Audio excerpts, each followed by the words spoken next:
오늘 하나님의 말씀 같이 보도록 하겠습니다. 하나님의 말씀은 누가복음 4장 1절로부터 4절 말씀, 그리고 신명기 8장 2절로부터 3절 말씀입니다. 누가복음 4장 1절로부터 4절, 그리고 신명기 8장 2절로부터 3절 말씀입니다.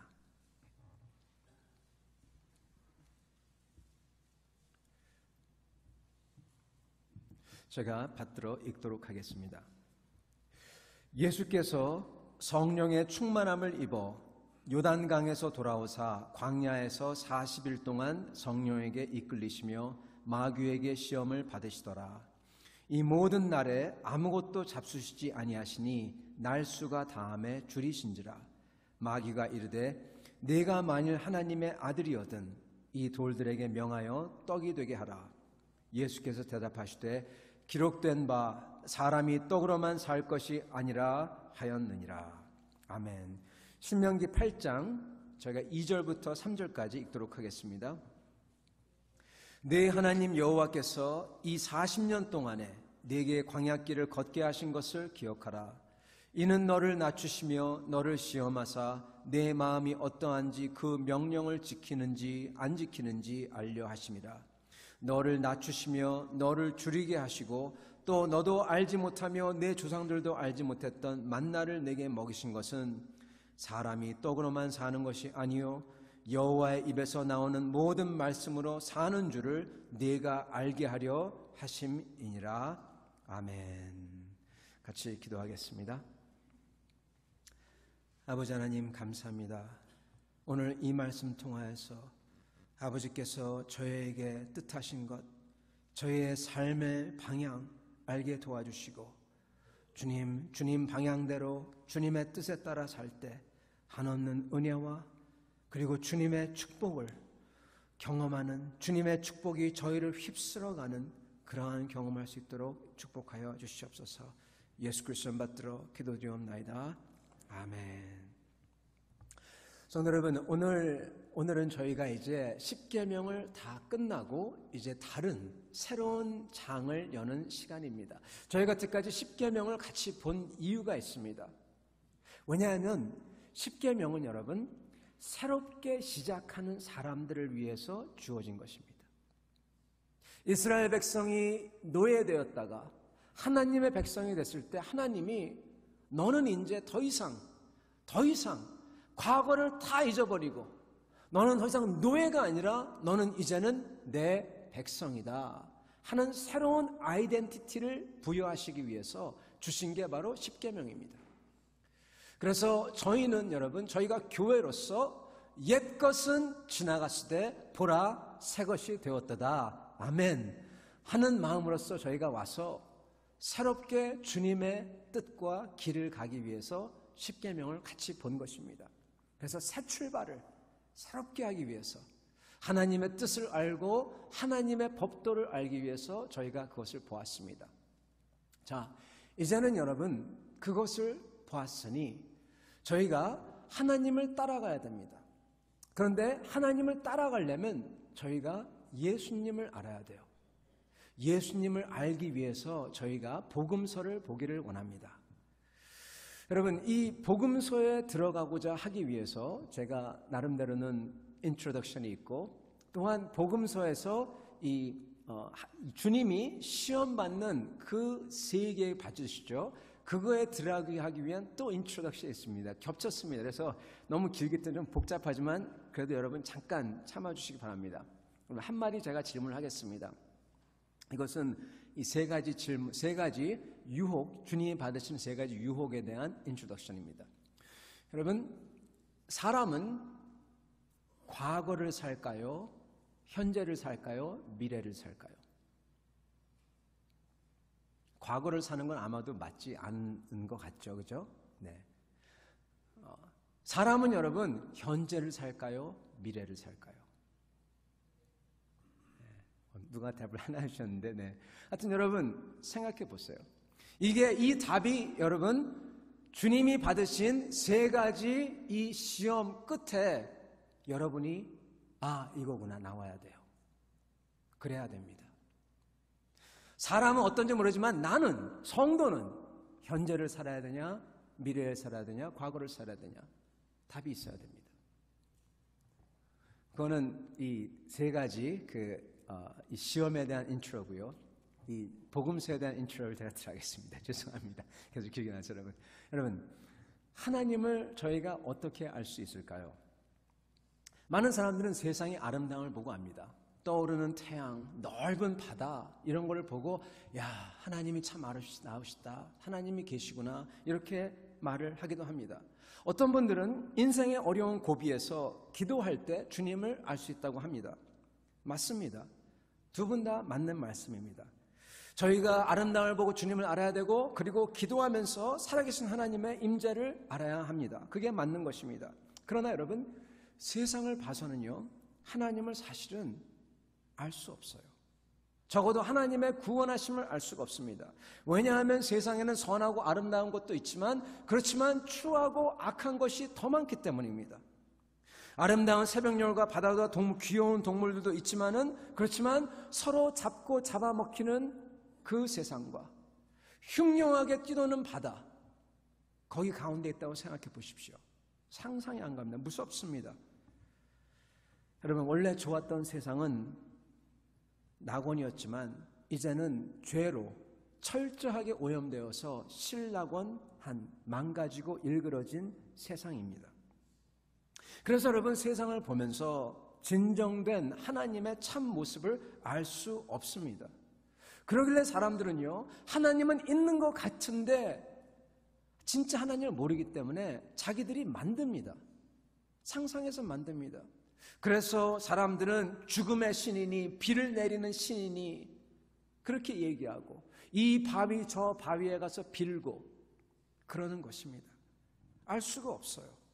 그래서 저희는 참된 하나님을 진짜로 알려면요, 하나님 자신이 스스로 보여주셔야만 알 수가 있는 것입니다. 다른 방법이 없어요. 계시하셔야 되는 것입니다. 로마서 1장과 2장에서 이거에 대해서 말씀을 하십니다. 그래서 주님께서 주신 언약이 자기의 계시가 바로 구약 성경인 것입니다. 그런데 여러분, 또한 놀라운 것은 사실은 구약을 읽음으로써도 하나님을 온전하게 알 수 없습니다. 제가 여기서 스탑하면 안 됩니다. 이것만 듣고 여러분이 코웃하면 안 됩니다. 그러면 저는 이단이 됩니다, 여러분. 그래서 여기에 약간 더 붙이겠습니다. 여러분, 우리가 하나님을 알 수 있지만 하나님의 단순한 한 면만 알지 절대로 하나님을 온전하게 알 수 없어요. 이게 무슨 뜻이냐? 저희는 어차피 여러분, 하나님을 완전히 알 수 없습니다. 하나님의 뜻과 생각은 하늘과 땅이 다르듯이 저희의 생각을, 암만 저희가 크리스찬이라도 이걸 뛰어넘습니다. 뛰어넘어요. 그래서 성경에도 그러시죠. 나의 생각은 너희와 생각과 달라서 하늘이 땅과 다른 것 같이, 이렇게 말씀하십니다. 저희는 완전히 알 수 없습니다. 측량할 수 있는 분이 아니십니다. 저희는 절대로 저희 손바닥 위에 하나님을 올려놓고 다 안다, 그렇게 할 수 없습니다. 오히려 하나님이 우리를 그분 손바닥 위에 놓고 다 꿰뚫어 보시고 계시는 것이죠. 그러나 여러분, 우리는 완전히 알 수는 없지만 하나님을 온전히는 알 수 있습니다. 즉, 전부 다는 아니지만 여러분, 가장 중요한 모습을 있는 그대로 왜곡되지 않게 알 수 있습니다. 왜요? 하나님께서 계시해 주셔가지고. 하나님을 진짜로 온전하게 알려면 하나님께서 자신의 거룩하심과 사랑을 직접 보여줘야 돼요. 근데 그것은 여러분, 말로는 안 됩니다. 백문이 불여일견이란 말이 있죠. 앞만 들어도 그게 뭔지 몰라요. 봐야 됩니다. 그래서 하나님께서는 그것을 보여주시기 위하여 자기의 아들인 예수님, 하나님께서 육신이 되어 이 땅에 나타내십니다. 그래서 저희에게 보여주십니다. 그때 그분을 만났을 때 터져나오는 게 있는데, 감사가 터져나오고 찬양이 터져나오고, 와, 그러신 분이구나 하는 게 터져나옵니다. 이게 바로 여러분, 인격적인 만남이에요. 그래서 여러분 우리는 예수님을 알아야만 합니다. 예수님을 알아야지만 저희가 하나님을 인격적으로 알 수 있어요. 예수님을 모르고 그냥 하나님을 아는 것은 그냥 무지막지한 힘, 무서운 것, 아름다운 것, 비인격적으로 알 수밖에 없습니다. 그러나 저희가 예수님을 알면 예수님이 얼마나 좋으시고 얼마나 선하시고 긍휼하시고 그리고 거룩하신 분인 줄 저희가 알면은 그때서야 비로소 누가 시켜가지고 하는 게 아니라 내 마음으로부터 진정하게 감사가 터져나오고 찬양이 터져나오는 것입니다. 그게 바로 예배인 것입니다. 그래서 여러분 저희는 예수님이 누군지 하신 일이 뭔지 그리고 무엇보다도 그 일에서 배어나오는 주님의 인격, 성품 그리고 그 뒤에 있는 거룩하심과 사랑 이런 것을 저희가 알아야 됩니다. 그래서 저희는 이렇게 복음서를 저희가 알길 원하는 것입니다. 그럴 때 하나님의 속마음, 참된 모습을 알게 됩니다. 여러분 예수님을 모르면 하나님을 그래서 모르는 것입니다. 암만 하나님을 안다고 하더라도 예수님을 모르면 모르는 거예요. 그래서 여러분 예수님을 아시기 바랍니다. 여러분도 예수님이 어떤지 적혀있는 그 복음서를 펼쳐서 읽으시기를 바랍니다. 오늘 말씀은 이 복음서를 시작하는 마당에서 이 열기를 원합니다. 이 말씀 가지고 여러분도 아마 아시겠지만은 누가복음 1장, 2장은 제가 예전에 말씀을 전했고 그리고 나머지는 여러분 크리스마스 때 제가 전하려고 그래요. 그래서 지금 사실 4장에 들어가는 것입니다. 오늘 말씀은 여러분 우리 예수님께서 하나님 아버지의 부름을 받고 위임식인 세례 요한의 세례를 통해서 구원 사역을 드디어 이제 시작할 때 그때 일어나는 일입니다. 하나님의 영이 세례를 통해서 아버지의 영이 아들한테 와요. 그래서 이가 바로 하나님의 아들이라고 딱 선포를 합니다. 그 후에 어떠한 일이 일어나냐? 잔치가 아니라 바로 아버지께서 아버지의 영이 자기 아들을 사막에다가 밀어넣습니다. 한가운데를 끌고 갔어요. 왜 끌고 가십니까? 시험 받으려고 끌고 가십니다. 이 시험은 아버지가 데리고 오셨지만 시험 내용과 시험을 주는 것은요 사탄입니다.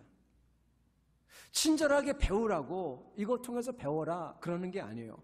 사탄은 여러분 죽이려고 주는 겁니다. 생사가 결단나는 곳입니다. 저희가 여기서 잠깐 알아야 될 게 하나 있는데 여러분 저희가 생사 결단하는 시험이 올 때 그때 여러분 분명히 이것은 사탄이 저희를 죽이려고 하는 겁니다. 주는 겁니다. 그러나 저희가 또한 알아야 되는 것은 그 뒤에는 이 전체를 오케스트레이트하는 전체를 이끌어가는 하나님의 계획 안에는 아버지의 뜻이 있어가지고 허락했다는 것을 저는 분명히 알고 있어야 됩니다. 그래서 희망을 가져야만 합니다. 희망이 없으면 안 됩니다. 그리고 그것을 닥칠 때는 임전무퇴의 정신으로 싸워서 이겨야 됩니다. 지면 안 됩니다. 절대로 지면 안 됩니다. 싸워서 이겨야 돼요. 그렇지만 그 뒤에는 아버지가 있다는 것을 알고 희망을 갖고 힘을 가지고 싸워야 됩니다. 여러분 여기 시험에 시기가 있어요. 언제 주어지나. 여러분 누가 저희한테 이런 말씀한 적이 있습니다. 네가 기쁠 때, 화날 때 막 기쁘다고 막 뛰어다니지 마라. 막 기쁘다고 뛰어다니다가 갑자기 차 한 대 탁 친다. 누가 그런 적 있어요? 네. 막 화날 때 막 뛰어다니지 마라. 그때가 가장 위험한 때다. 그때 한번 말을 실수하면은 영영 지울 수 없다. 맞는 말씀입니다. 기쁠 때, 화날 때, 네, 위험한 때입니다. 진짜 시험은 여러분 언제 우리한테 주어지냐? 가장 잘 됐다고 생각할 때 옵니다. 가장 잘 됐다고 생각했을 때. 여러분 수양회 가서요. 수양에서 은혜 많이 받아요. 그러다가 맨 마지막 날 막 은혜 받았다고 성령 충만하다 하다가 맨 마지막 날 꼭 이상한 게 터집니다. 그죠? 소위 성령 집회나 부흥회 갔다 온 후에 사람들이 시험 들어서 평상시에 신앙생활이 재미가 없어지고 더 이상 목사님의 설교가 안 들어오고 아주 짜릿하고 그런 것만 보고 듣고 싶어가지고 막 부흥회만 쫓아다니고, 네, 그러죠. 주일 예배 후에 은혜 받은 다음에, 그런 다음에 주차장에 가가지고 차 딱 들어갔는데, 예, 결혼하신 분은 이제 아내와 남편하고 얘기하다가 뭐 하다가 이것저것 하다가 한번 다투고 그 다음에는 뭐 설교니 뭐니 전혀 기억 안 나고 그것 때문에 화가 나가지고 그냥 계속 운전하고 가고. 네, 제 얘기하는 거 아닙니다. 다른 분 얘기하는 겁니다. 그런 분들이 있다고 합니다. 그죠, 여러분? 여러분은 그런 일 전혀 없는 것 같이 그랬어요. 사업도 마찬가지입니다. 잘 됐다고 생각했을 때, 방심할 때 불의의 사고가 급습해 옵니다. 우리 주님도 여러분 성령 충만했을 때, 그때 바로 시험이 찾아옵니다. 우리도 마찬가지예요.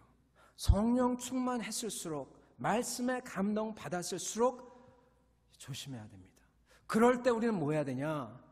조용히 앉아서 전어를 피고 일기장을 피고 뭐든지 간에 그것을 자세히 기록하면서 묵상하고 기도하면서, 그러면서 하나님의 뜻을 자세히 살펴 알고, 그리고 그 다음에 올 수 있는 시험에 준비해야 되는 것입니다. 자, 오늘 말씀을 보겠습니다. 오늘 이 말씀, 사단이 와서 예수님께 첫 번째 시험을 주는 말씀이죠. 여러분, 이게 대체 무슨 뜻일까요? 하나만 묻겠습니다. 여러분, 이게 왜 시험일까요? 아니, 목사님, 이게 당연히 시험이죠. 이게 시험이 아니에요? 이게 왜 시험이에요, 여러분? 왜 시험입니까? 누가 얼마큼 오랫동안 배고픈데도 참나, 이거 시험입니까? 그건 아니잖아요. 왜 시험이죠? 그리고 이게 시험이라면 대체 이게 무슨 뜻입니까? 여러분, 사실요, 이 시험을 보면은 굉장히 이상해요. 왠지 아세요? 하나님께서 우리에게 구약과 십계명을 줬습니다. 그리고 구약 백성들은 계속 그걸 다 어깁니다. 십계명 안 지킵니다. 그죠? 그래서 우리 주님도 구약 인간으로서 오셔서 구약을 배우면서 자라셨어요. 만약에 그 주님에게 시험이 온다면, 그러면은 구약의 백성이 지키지 못했던 그 율법, 십계명들을 딱 어기도록 시험이 와가지고, 그런데도 불구하고 우리 주님이 그 십계명을 다 지키고, 그래서 구약 백성은 못한 것을 진짜 백성인 하나님의 아들 예수가 다 하고, 그래서 율법을 완성하고, 뭐 이렇게 나가야 됩니다. 이게 사실은 마태복음의 구도죠. 이렇게 나가야 되는데, 근데 오늘 보면은 그게 아니에요. 여러분, 흔히 이렇게 제가 이렇게 얘기하겠습니다.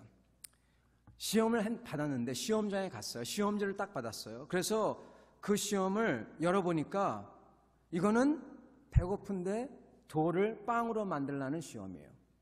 십계명 시험인 줄 알았는데, 이 상황은 마치 여러분 내일 국어 시험이 있어가지고 국어 공부 열심히 했는데 딱 가니까 시험지를 딱 열어보니까 수학 시험인 거예요. 네, 이런 식입니다. 구약 백성이 십계명을 지켜야 한다면 시험은 이거를 지킬 거냐 말 거냐, 이런 식으로 나와야 돼요. 근데 십계명은 전혀 상관없는, 갑자기 웬 돌로 떡을 만들 거냐 마냐, 이 이야기 지금 합니다, 사탄이. 여러분, 왜 이게 시험입니까? 이 뜻이 뭘까요? 네, 그거 묻습니다. 사람들은 이게 시험인지 당연히 시험이죠 생각하는데 왜 시험인지 모릅니다. 왜 시험입니까? 더더욱 궁금한 것은 이게 어떻게 해서 시험이 되는 것일까요? 사탄이 묻습니다. 이렇게 묻죠. 네가 과연 하나님의 아들이거든 이 돌을 빵으로 바꿔라. 여러분, 이거 틀린 말 아닙니다. 하나님의 아들 맞죠? 사실 하나님의 아들로서 원하신다면 여러분 생각해 보세요. 물을 포도주로 바꿨죠. 바꾸신 분입니다. 창조주로 했어요. 그래서 원하시면 말씀으로도 모든 것을 만드셨던 분이기 때문에 물로 포도주도 만들고 돌로 떡도 만들 수 있는 분입니다. 그리고 그분은 그러한 권세와 능력과 권리가 있는 분이에요. 그죠? 여러분, 그렇다면 돌을 빵으로 만들어봐라. 이게 왜 시험일까요? 이게 어떻게 해서 계명도 아니지만 뭘 어기는 걸까요? 여러분, 예수님이 지금 왜 안 하실까요? 사탄이 해보라고 그래가지고 그러는 걸까요? 하나님 아버지가 하라면 하지만 사탄이 말했기 때문에 안 하는 건가요? 주님이 할 수 있고 할 자격이 있는데 누가 와서 야, 너 그거 진짜 할 수 있어? 응, 할 수 있어. 진짜 에이, 너 못해. 할 수 있어. 에이, 못 믿겠어. 할 수 있다니까? 어디 그럼 해봐. 예, 그런 식. 그거 따라하면은 어리석은 짓이죠. 그죠? 누가 애들한테 누가 그러면은 누가 이상한 무슨 이상한 맛 젤리빈, 통하는 젤리빈 먹을 수 있나 먹을 수 있나? 그거 못 먹어. 나 먹을 수 해봐. 나 먹어볼게. 이런 겁니다. 그건 어리석은 겁니다. 그죠? 그래서 당연히 그래서 안 하는 걸까요? 아니면은 하도 자존심이 상하셔가지고, 왜냐면 사탄한테 끌려다니는 형국이니까. 그래서 나는 사탄 말은 안 들어. 이러는 것일까요? 여러분, 왜 이게 시험일까요? 그리고 왜 사탄은 이걸 가지고 시험을 주고 그러는 걸까요? 여러분, 제가 말씀드리겠습니다. 이 시험은요, 십계명의 어느 계명 하나도 어기는 게 아니지만 또한 이 시험은요, 십계명 전체를 어기도록 만든 겁니다. 구체적인 계명 하나도 안 어기지만 십계명 전체를 전부 다 어기게 만드는 게 이 시험입니다. 왜냐하면 모든 시험과 모든 계명이 그렇듯이 이 시험이 궁극적으로 묻는 것은 누가 네 목숨의 소유자냐? 누가 네 인생의 주인이냐? 요거 묻는 겁니다. 누가 네 인생의 주인이냐? 그거 묻는 것입니다. 여러분, 십계명은 한마디로 얘기하자면은 우리 하나님만이 나의 인생의 주인이시며 나의 목숨의 소유자라고 고백하면서 표현을 하는 게 십계명입니다. 하나님이 나를 그 애굽 땅에서 노예되었을 때 해방시켜주고 이끌어주시고, 그러므로 내가 오직 하나님만을 섬기며 사랑하겠다. 내 목숨은 원래 죽었던 건데 하나님 거야. 그렇기 때문에 나는 하나님만을 사랑할 거야. 그분을 사랑하기 위해서 난 이렇게 하겠다. 그게 십계명인 것입니다. 여러분, 그래서 십계명의 가장 큰 계명은 바로, 십계명 전체 이슈인 계명, 그리고 구약 전체를 다 커버하는 이슈인 계명은 바로 제1계명과 제2계명인 것입니다. 누가 너희 하나님이냐? 그리고 하나님을 과연 주인으로 모시고 살 거냐? 아니면은 다른 우상, 특히 네 자신을 섬길 거냐? 이게 바로 십계명의 1, 2계명이에요. 너는 너를 위하여 우상을 만들지 말고 너를 위하여. 우리 자신이냐 하나님이냐, 이것을 십계명에서 1, 2계명에서 전체에서 묻고 있는 것입니다. 그래서 여기서 사탄이 주님에게 던진 시험은 십계명을 하나도 거스르지 않는 것 같고 정당하고 합법한 것을 던집니다. 바로 내가 하나님의 아들이면 그거 맞습니다. 이 돌을 빵으로 바꿔라. 즉 네 마음대로 해라는 것입니다. 아버지 하나님이 너를 다스릴 것이냐 아니면 네 마음대로 할 것이냐, 그리고 너도 그러할 수 있는 권세와 권리가 있지 않냐, 이겁니다. 십계명의 제1, 제2계명을 그리고 그럼으로써 하나님을 부인하게 만드는 겁니다. 여러분, 우리 예수님은요, 삼위일체 하나님은 아버지를 사랑하고 아버지를 사랑하기 위해서 자기가 자기 목숨을 내놓습니다. 아버지를 사랑하고 아버지께 순종합니다. 자기가 원해서. 그게 바로 이 삼위일체 하나님이에요. 그것을 갖다가 망가뜨리게 만드는 것입니다. 여러분, 잘 보시기 바랍니다. 우리의 죄도요 똑같습니다. 우리의 죄는요, 큰 죄는 절대로 이렇게 조그만 거, 십계명을 어기는 거, 물론 그것도 있습니다. 근데 우리의 진짜 큰 죄는요, 합법적인 것, 우리의 권리, 여기서 시작해요. 네, 합법적인 걸 시작해요. 그게 가장 죄악스러워요. 그걸로 유명한 사람들이 있죠. 바로 바리새인이라고 하는 사람들입니다. 아주 합법적이에요. 다 맞아요. 근데 들어가 보면 속에는 시커매요. 여러분, 내가 인생의 시간을 그리고 기회를 주신 이게 하나님 건데 이것을 주님 거로 인정하고 그리고 내게 맡겨진 주님의 인생을, 나의 인생을 주님께 드릴 거냐, 아니면 내 인생은 내 거라 하고 내 마음대로 할 거냐, 이게 이슈인 겁니다. 이게 이슈인 겁니다. 사단은 주님께 단순히 이렇게 십계명을 어기고 하나님을, 아버지를 부인하는 것을 시험하고 던질 뿐만 아니라 사단은 주님께 이것을 던짐으로써 인간의 구원 사역인 십자가를 부인하도록 합니다. 이게 무슨 얘기냐면 여러분, 하나님 아버지가 인간을 구원하고 자기의 백성과 자녀로 삼으시겠다는 그 큰 비밀스러운 만세전부터 계획하신 뜻을 따라서 자진하여서 순종하여 인간으로 오시는데, 근데 그 비밀스러운 계획의 핵심은 바로 그 아들이 자기 목숨을 스스로 내놓는 거에 달려 있어요. 근데 보세요 여러분, 여기서 싫어, 내 마음대로 할 거야, 그러면 다 끝나버려요. 여러분, 이 돌을 떡으로 하는 거는요, 결국 가서는 내 마음대로 할 거야 합니다. 이러면 절대로 십자가를 지실 수가 없습니다. 십자가를 질 수가 없어요. 내가 배고프니 내 돌 떡으로 만들어서 먹겠다, 이거 왜 합법적인데 뭐가 틀려? 십자가 못 집니다. 여러분, 우리도요, 교회에서 나 이거 내가 합법적이고 내가 할 수 있는데 이거 뭐 어때? 여러분, 십자가 못 집니다. 우리는 저희에게 하나님 아버지께서 허락하신 어렵지만 영광이 되는 곳에 부름을 받을 때가 있습니다. 그 부르심은요, 저희 영혼이 알아요. 그리고 그걸 발견할 때, 주님이 나를 부르신 거구나, 그렇게 느낍니다. 그때 우리는 기쁨으로 주님을 따라야 합니다. 순종해야 됩니다. 즉 소위 십자가라고 부르는 것을 져야 합니다. 그렇게 순종할 때 여러분, 저희한테 일어나는 일이 있어요. 먼저 그렇게 순종할 때 기쁩니다. 기쁩니다.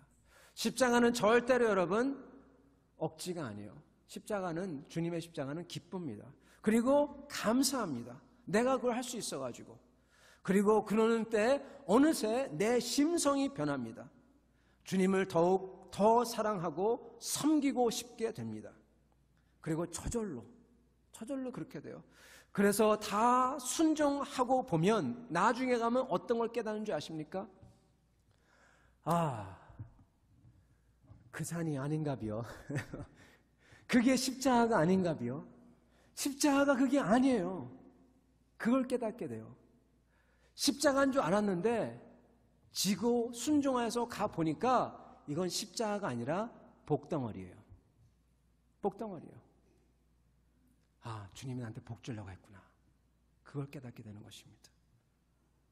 여러분, 순종하고 보면은 나를 위해서, 내 가족을 위해서, 주님의 교회를 위해서 복 주려고 내가 십자가처럼 보였는데 가보면은 그게 복덩어리인 것입니다.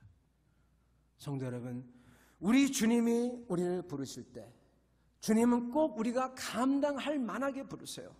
그리고 우리 주님은 절대로 여러분 박한 분이 아닙니다.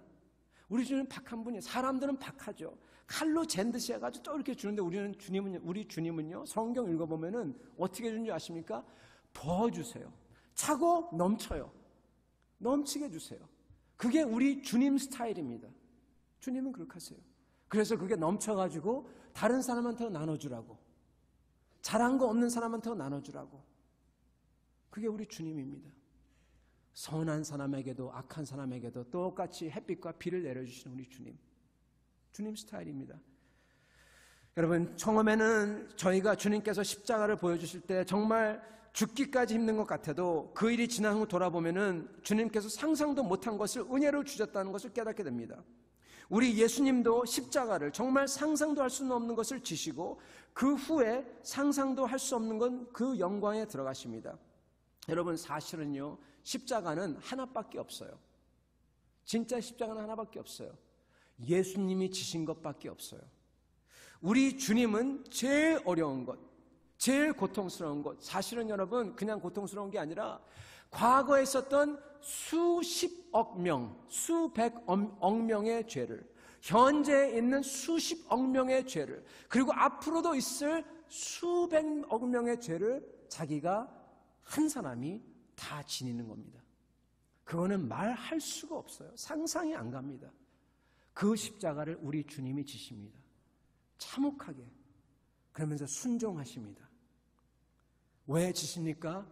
왜냐하면 우리가, 여러분이 그거 질 필요 없게끔 하려고. 우리가 그거 질 필요 없어요. 그 십자가는 우리 주님이 져버렸어요. 우리가 지는 것은 십자가가 아니라 여러분, 주님이 주시는 축복입니다. 따라오라고 합니다. 소위 십자가는 주님의 십자가에 비할 수가 없습니다.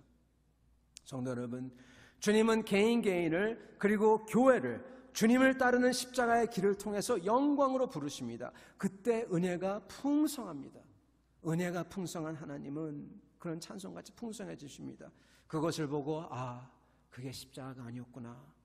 이건 축복을 주시기 위해서, 영원한 영광을 나한테 주시기 위해서 부른 거구나 하고 알게 됩니다. 진짜 십자가는 주님만이 지십니다. 여러분, 근데 어떤 분은 하나님이 부르심이 아닌데 괜히 자기의 짐을 십자가라고 하면서 지는 분이 있어요. 네, 여러분, 이러면 안 됩니다. 어떤 분은 죄책감에서 십자가라고 얘기하면서 지기도 하고, 어떤 분은 자기의 의로움에서 의로우려고 지기도 하고, 아니면 종교적인 임무라고 생각해서, 사회적인 책임이라고 생각해서 짐을 져야 한다고 생각합니다. 근데 이 짐은요, 그냥 어렵기만 하지 아무런 소득이 없어요. 그리고 그 짐의 결국은 어떻게 나타나냐? 둘 중에 하나로 나타납니다. 반드시 교만. 내가 이걸 지고 좀 하면은 딱 보면서, 다른 사람을 보면서 나는 했는데 당신은 뭐 이거 안 하지? 허허. 네, 교만. 근데 이게 안 되면은 뭡니까? 불만. 왜 나한테는 이런 것만 있고 막 불만 나오고. 교만과 불만, 극과 극이에요. 왔다 갔다 그래요. 그건 주님의 십자가가 아닙니다. 참된 주님의 부르심을 따르면 여러분, 어렵더라도, 광야에서 이런 시험을 받고 내가 죽을 것 같은 시험을 받더라도 뭐가 일어나냐? 반드시 감사가 있습니다. 그리고 기쁨이 있어요. 찬양이 있습니다. 감사와 찬양, 거기서 왔다 갔다 거립니다. 그게 진짜 십자가입니다. 그게 진짜 주님의 십자가와 가짜의 차이입니다. 여러분, 제가 이 돌로 빵을 만드는 것을 신앙적으로 색칠하는 거에서 한마디 제가 하겠습니다. 제가 대학교에 있을 때 아주 심한 감기가 걸렸어요. 몸살을 앓았습니다. 그래서 한 이틀 동안 꼼짝 못하고 그냥 땀을 찔찔 흘리면서, 어머니 아버지도 없이 혼자서 그냥 방에서 찾아온 사람 없이 땀을 찔찔 흘리면서 고생하고 있었어요. 그러다가 어느 날 이러면 도저히 안 되겠다, 아프더라도 밥을 먹어야 되겠다고 가지고 카페테리아에 갔습니다. 갔는데 거기에 대만 사람, 그 사람은 신앙이 되게 좋은 사람인 것 같았어요. 왜냐하면 그 친구의 아버지가 대만에서 아주 유명한 목사님이라고 그러시더라고요. 그래서 그 사람 만나서 같이 밥을 먹었습니다. 그러면서 내가, 야 피터, 내가 지금 감기 걸려가 정말 아주 너무 힘들다. 그러니까 피터가 하는 말이, 습을 먹으면서 하는 말, 아직도 잊지가 않는데 저를 곁눈질을 딱 보대는 말이, 너 이거 알아? 믿음이 있으면 감기도 안 걸려. 진짜? 너는 좀 믿음이 좀 부족해서 감기 걸렸어. 진짜? 어떻게 그 믿음을 가질 수 있어, 피터? 네. 물어봤습니다. 그러면서 하는 말이, 피터가 하는 말이, 사실은 믿음만 있으면은 부자가 될 수 있어. 그래 진짜? 하나님은 네가 건강하게 원하셔. 네가 부자 되기 원해. 그래 그렇구나. 근데 믿음이 없어야 네가 못하는 거야. 맞아, 나 믿음 진짜 없는 것 같아. 야, 어떻게 하면 그 믿음을 갖다가 이렇게 좀 그렇게 할 수가 있니? 너 아니? 응, 알지. 그래, 나 좀 가르쳐줘라. 내가 밥 사줄게. 네, 피터가 하는 말이, 먹으면서 하는 말이, 네, 그 비밀을 알려주겠대요. 그래서 비밀을 소개합니다. 소개하는데 12스텝이 있어요. 12스텝이 있어요. 한 스텝, 믿음을 성장하는 것. 그 다음 또 스텝. 그래서 제가 그 얘기를 듣고 나서 그때 당시에 기분이 좋기도 하고 나쁘기도 했습니다. 왜 기분이 좋았냐? 완전히 이거는 내 감기 더 이상 안 걸릴 수 있는 걸 들었으니까 우물가의 여인처럼 이 물을 내게도 주세요. 그러고 있었죠. 또한 동시에 기분이 나빴던 것은 내가 믿음이 없다는 거에 대해서 기분이 굉장히 무척 나빴어요. 피터보다 더 괜찮은 사람을 생각했는데 네, 피터가 그러니까 그랬습니다. 집에 가서 그것을 이제 보면서 해보자 막 하고 있었어요. 막 하다가 보니까 아마 이게 분명히 귀찮아서 게을러가지고 그런 것 같습니다. 하다가 보니까 이거 못하겠다. 너무 힘들다. 네, 감기 걸렸으니까 못하잖아요. 그래서 이걸 왜 해야지? 그러다가 갑자기 생각난 게 있습니다. 잠깐 스텝 바이 스텝 믿음을 증가한다. 이거 맞나? 생각이 든 겁니다. 여러분 아마 그거 들어보실 겁니다. 옛날에는 무슨 헤이겐이라는 사람이 그거 갖다가 유행시켰고요. 요즘에는 아마 무슨 오스틴이라는 사람이 그러고 있다고 합니다. 그때 제가 뭔가가 이상해가지고 가가지고 생각하기 시작했습니다. 잠깐. 여러분 여기서 뭔가 이상한 거 안 느껴지세요? 뭐가 잘못됐다고 느끼지 않으십니까? 제가 기숙사 와서 고민 생각해 보니 기분이 나빠서 한편으로는 생각해 보니까 이런 생각이 드는 겁니다. 잠깐, 믿음은 믿음인데 믿음이란 거는 그냥 믿기만 하면 되는 건데, 그리고 더군다나 자기가 열심히 일해서 성취해가지고 쌓아 올리는 게 아니라 그의 정반대가 믿음인데, 이 스텝 바이 스텝으로 믿음을 증가하는 거는 내가 내 노력으로서 일로서 믿음을 쌓아나가는 거잖아. 이건 믿음이 아니라 노력으로 하는 거잖아.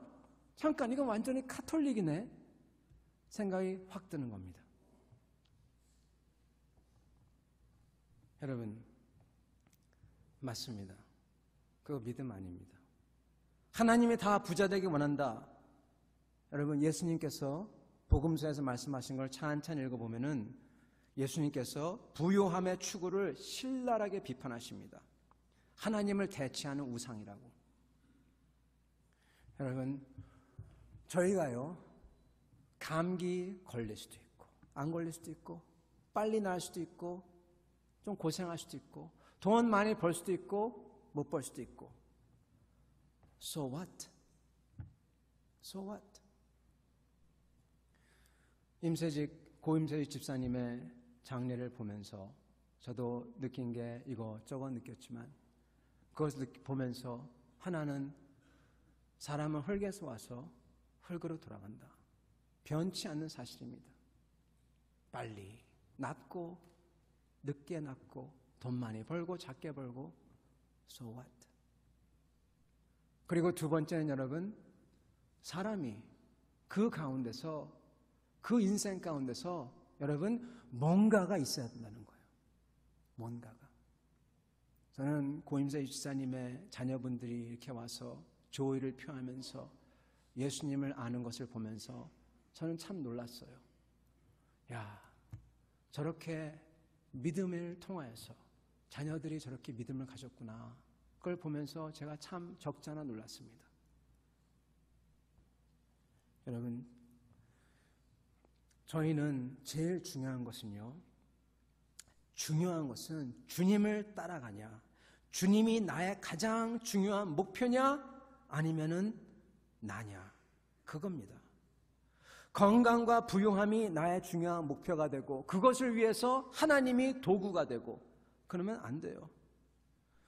저희는 주님을 사랑하여 십계명을 완성하는 겁니다. 어떻게 해요? 주님을 전심으로 따르고 나는 내게 아니라 주님 겁니다. 그런 겁니다. 하나는 그렇게 주님을 따르는 것이고 또 하나는 주님을 섬기는 것 같지만은 우상을 섬기는 십계명을 부인하는 것입니다. 그래서 우리 주님께서 인용한 말씀이 바로 신명기 8장 2절 3절 말씀입니다. 제가 읽어드리겠습니다. 네 하나님 여호와께서 이 40년 동안 내게 광야길을 걷게 하신 것을 기억하라. 이는 너를 낮추시며 너를 시험하사 내 마음이 어떠한지 그 명령을 지키는지 않는지 알려 하심이라. 너를 낮추시며 너를 줄이게 하시며 또 너도 알지 못하며 내 조상들도 알지 못했던 만나를 내게 먹이신 것은 사람이 떡으로만 사는 게 아니요 여호와의 입에서 나오는 모든 말씀으로 사는 줄을 내가 알게 하려 하심이니라. 아멘. 여러분, 하나님께서 광야길을 걷게 하신대요. 하나님이 우리가 다 부자만 되고 건강하고 그리고 원하신다, 그거 아니에요. 하나님은 우리가 광야길을 걷는 것을 뜻하세요. 우리가 그냥 편하게만 살게 원한다, 그거 아닙니다. 잘못된 겁니다. 주님이 자기 외아들을 광야에 덤인 것처럼 사랑하는 사람은 어떤 때는 광야에 덤입니다. 항상 아니지만 하십니다. 그런데 우리가 알아야 되는 것은 왜 광야길을 걷게 하셨냐, 이것입니다. 주님이 말씀하는 것은 바로 네 주인이 누구냐, 그것을 알게 하려고 하신 것 같다, 그렇게 얘기합니다. 광야로 들어서지 않으면 마음이 낮아지지가 않아요. 교만해요. 그래서 자기 자신을 섬기려고 해요. 하나님을 도구로 삼아서, 하나님을 빌미로 삼아서 이용해서 자기를 섬기게 만듭니다. 그래서 하나님께서는 낮추시고 배고프게 만들고 그런 다음에 하나님이 직접 먹이시는 겁니다. 네 생명은 나에 달렸지 네 손에 달린 거 아니야, 이거 알려주는 겁니다. 여러분, 우리 주님이 돌로 빵을 만들기 거부한 이유는 자존심이 아닙니다. 바로 이 광야 시험의 기간이 주어진 이유는 주님이 아들인데도 불구하고 자신이 죽고 아버지가 절대적으로 되도록 주어졌다는 것을 아시기에, 그래서 자신을 거부하고 아버지만을 붙잡고 아버지에게 내 생명이 있습니다, 아버지만을 섬기겠다, 그러는 것입니다. 그래서 40일 동안 아무것도 안 먹은 거예요. 이게 바로 1계명의 완성, 그러므로 모든 계명의 완성, 그러므로 모든 구약의 완성인 것입니다. 결론을 맺겠습니다. 사랑하는 성도 여러분, 주님께서는 우리를 때로는 광야에 떠밀기도 하십니다. 그러나 그럴 때 주님께서는 뜻이 있어서 그러십니다. 주님께서 우리에게 그러한 것을 허락하실 때, 그럴 때 바로 우리의 자아와 우리의 우상 때문에 죽으라고 이것을 허락한 겁니다. 우리를 낮추사 하나님만을 절대적으로 믿고 섬기도록요. 그게 안 되는 분들은 앞으로도 그럴 겁니다. 여러분, 우리는요, 개인적으로도 그렇고 교회적으로도 그렇고요, 우리가 원하는 것, 그것만 추구해서는 안 됩니다. 여러분, 우리만을 위해서 살면 안 됩니다. 개인으로도 그렇고 교회로도 우리가 이 예배와 이 교회가 우리만을 위해 존재한다면 여러분, 그거는 아무런 쓸데가 없는 겁니다. 우리는 이것을 내려놓고 주님의 뜻을 따라야 되는 것입니다.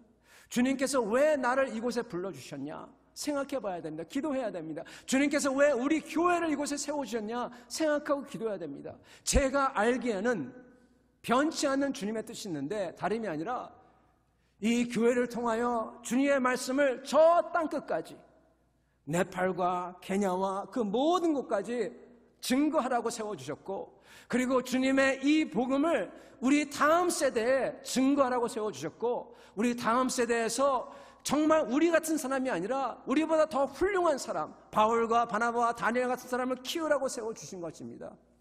그러고 했어요. 그래서 이 도시를 내가 못하잖아요. 이 도시를, 이 나라를 우리가 못하잖아요. 우리 다음 세대를 통하여서 주님께 돌리고 이 세계를 주님께 돌리고 이렇게 큰 뜻을 우리가 직접적으로 하라고 세워주신 게 교회입니다. 이것을 위해서 교제할 때 여러분, 그때 진짜 참된 교제가 있어요. 이런 목표가 없이 그냥 교제하죠? 그러면 여러분 잘 친하게 지내다가도 가서 막 싸우고 깨지고 얼굴 보기 싫다고 하고 이런 것만 나옵니다. 그러나 우리에게 목적이 있을 때, 하나님의 영광을 위해 살 때 나머지는 하나도 안 중요해요. 그래서 그냥 갈 수가 있는 것입니다. 사랑하는 성도 여러분, 우리의 자아와 우상됨이 죽고 주님의 뜻을 섬길 때 큰 위로와 기쁨과 하나님의 축복을 받습니다. 이러한 삶 사시는 여러분과 우리 교회가 되기를 축원합니다. 아멘. 우리 같이 기도하겠습니다.